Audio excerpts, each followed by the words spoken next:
This entire video is my opinion, my analysis. If you're offended, feel free to click away. I've got freedom of speech in America, so I can state my opinion. You have McGann, the Fangirl. Make sure you subscribe and check back every week for new fandom videos. So, I am really new into beauty type stuff. Like, seriously, until February, I'd probably spent $100 total on makeup throughout my entire life, and I'm in my 30s. So please believe me when I say I don't know who beauty people are. I know Candy Johnson from way back when, and that's about it. I'm vaguely aware of James Charles because I bought his makeup palette like months ago, I think back in March. But as you can see, I still haven't reviewed it because I still haven't really opened it or touched it. But a friend of mine on Twitter was liking these tweets and I saw James Charles' name pop up and I was like, wonder what's going on there. But my friend was telling me that this YouTube vlogger who never gets into drama decided to spill all the tea on James Charles, and later when I was on my TV using YouTube, that video happened to pop up as trending, so I click it, and I gotta tell you, I did not know this lady from anybody else in the universe, but she really captivated me, and I spent about 45 minutes hanging on to her every word about some guy that I'm barely aware of existing. I watched the Bye Sister video, and then once I went back to my main YouTube screen, it was like, hey, you want to watch this Tati video by James Charles? Sure! And I gotta tell ya, I've dealt with a lot of teenagers, and that apology video came out so fake to me. I'm not a drama channel, I don't have what you would call receipts stacked high, but I do analyze movies for a living on my other channel, The Fangirl, so I want to pick apart a few things about James Charles' apology that really bugged me. One, it's okay to be young and dumb, but not on that scale. When you know something is wrong, like sexual harassment, and you keep doing it, you get what you get. And I know I'm late to the party here, but that's kind of good too, because now we have seen it's basically Me Too James Charles edition right now. We've had Jeffree Star come out and allude to something. We've had several other people say that James Charles sexually harassed them or pressured them or made them feel very uncomfortable. And I'm sorry, but a 19-year-old kid should not have that kind of behavior or ability. If it is not okay for a 40-year-old movie executive to sexually harass women, then it is definitely not okay for a 19-year-old to go around harassing other young men. He's gotten what my generation would call too big for his britches, and it's kind of gratifying in a way to see him lose so many subscribers because that's social justice at its finest. And I'm sure it's not going to be the full end of James Charles because he's gonna eventually stop hemorrhaging subscribers and start gaining them back, but I do think he's had enough negative PR at this point that he's going to be kissing a lot of brand deal money goodbye forever. He's going to be untouchable. Number two, real apologies don't say, I'm disappointed in myself. That's a phrase you say about other people when you're too nice to say that someone else really ticked you off. Like, you want to swear and you want to use awful language, but you're going to be polite and keep it together and say, I'm just very disappointed. When you really want to say, that person that wronged me is a total dickhead. So to say, I'm disappointed in myself, it sounds like somebody was in a meeting with him and said, you need to let the audiences know that you're very disappointed in yourself. Number three, James Charles says, I'm traveling abroad and just woke up in his video, and that's just so much BS. Like, I can taste the crap. There is so much BS in the air. Even if he is over in Australia, you know, as soon as Tati's video posted, people were calling him off the hook, calling his hotel, whatever, waking him up, getting him going. So to take hours and hours to respond, yeah,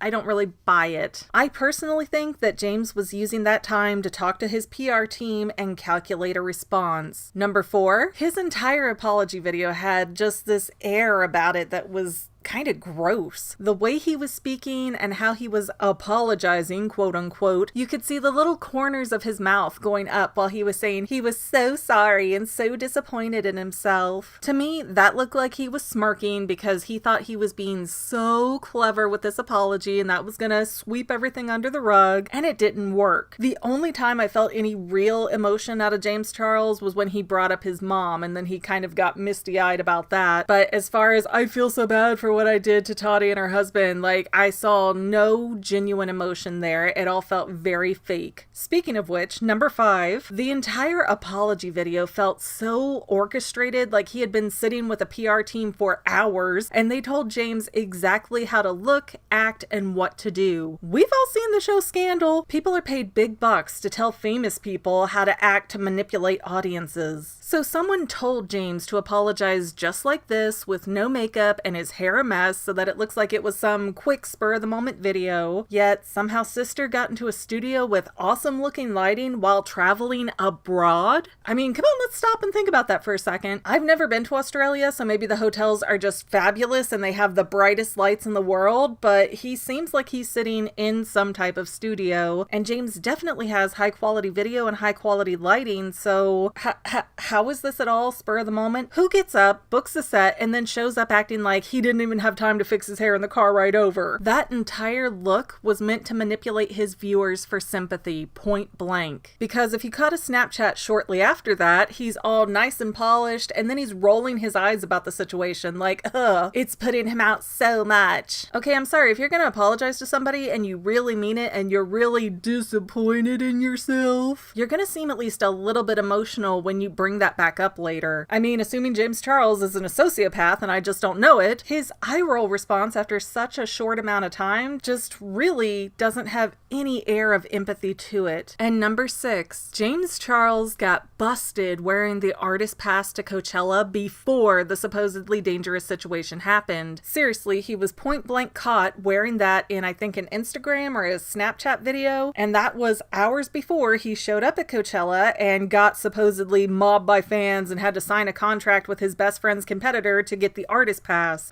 That's really funny that not only did they have a security team ready and available, and a contract, and an artist pass that probably cost a fortune. I don't know, I don't care about Coachella to know anything about it really, but somehow James Charles was a psychic and got a hold of that artist pass before he was ever in danger. Nope, point blank, you are busted as a liar yet again. Yet instead of saying, okay, I screwed up, here's what happened, I'm really genuinely sorry. I mean, I thought I could talk my way out of it, but that was a mistake. Let me tell the truth now. No, James Charles is not about that life. Instead, he doubled down and insisted he told the truth before. So not fessing up shows his apology is so fake and that James doesn't understand or care about fixing his real problems. That entire apology video has a subtext of, I'm not changing because I'm smarter than all of you. And that's why it failed so hard. That's why he's lost 3 million subscribers at this point. That's why people are absolutely disgusted with him and returning his makeup palette, because this little boy who thought he was a king got put in his place and didn't even have the decency to respond like a human being. He responded like a total brat trying to double down on all his BS. And frankly, I'm glad that the internet is starting to see through these kind of people, because there are lots of vlogs out there, mine included, where we work really hard and we don't stir up a bunch of drama and make a bunch of problems for everybody else around us. And a lot of us tend to get nowhere. YouTube tends to value the drama makers. And since Tati has basically gotten as many subscribers as James Charles has lost, I'm not sure that this situation proves any different. But again, there is a type of gratification there that somebody who comes out and proves to be as horrible of a character as James Charles is getting all the heat that he deserves for this. And like I said, I don't think brands will ever touch him again. I don't think he'll have to worry about choosing between Halo Beauty and Sugar Bear, because nobody's going to want to give him any kind of endorsement deal. He's toxic, and I predict he's going to check into some kind of sex rehab place or something next. Just something where he thinks he's going to fix his public image by semi-admitting to things while totally lying about other things, which shows you're not really ready to be an adult. I know that the average human being doesn't have a fully mature brain until they're about 25 years old, but a 19-year-old is still an adult. He doesn't get an endless amount of passes to act like a horrible person and just keep getting away with it, because we support so many bad people on YouTube and let them get into this hyper famous millionaire status, and we should change that, and we should support the smaller vloggers or the genuine vloggers over the people who are all just attitude and hype. That's my 25 cents anyways. You can take it, you can leave it. I welcome you to politely discuss anything down in the comments. And I might be overthinking it, but that's literally my job. Well, that's all I have for now, but this video's not quite over yet. I get a lot of comments that say, do a theory on this topic, but I've already done those theories. So please consider going to my main channel page and clicking on the video tab so that way you can see everything I've done. You will probably find a lot of things you like that you never even knew that I posted. I want to let you know that I also have 2 other channels, Say Halo Goodbye Gaming and the Fanily Family Vlogs. Thank you so much for watching, and I hope you enjoyed enough to hit subscribe and share. I can use all the help I can get to let other people know that this channel exists. And if you made it this far, leave me a comment that says something like, hey, I made it to the end, and then let me know what kind of videos you want to see in the future. I can't make any promises, but the more people that request something, the more I can look into it. Okay, well, I love you. I'll see you in the next video.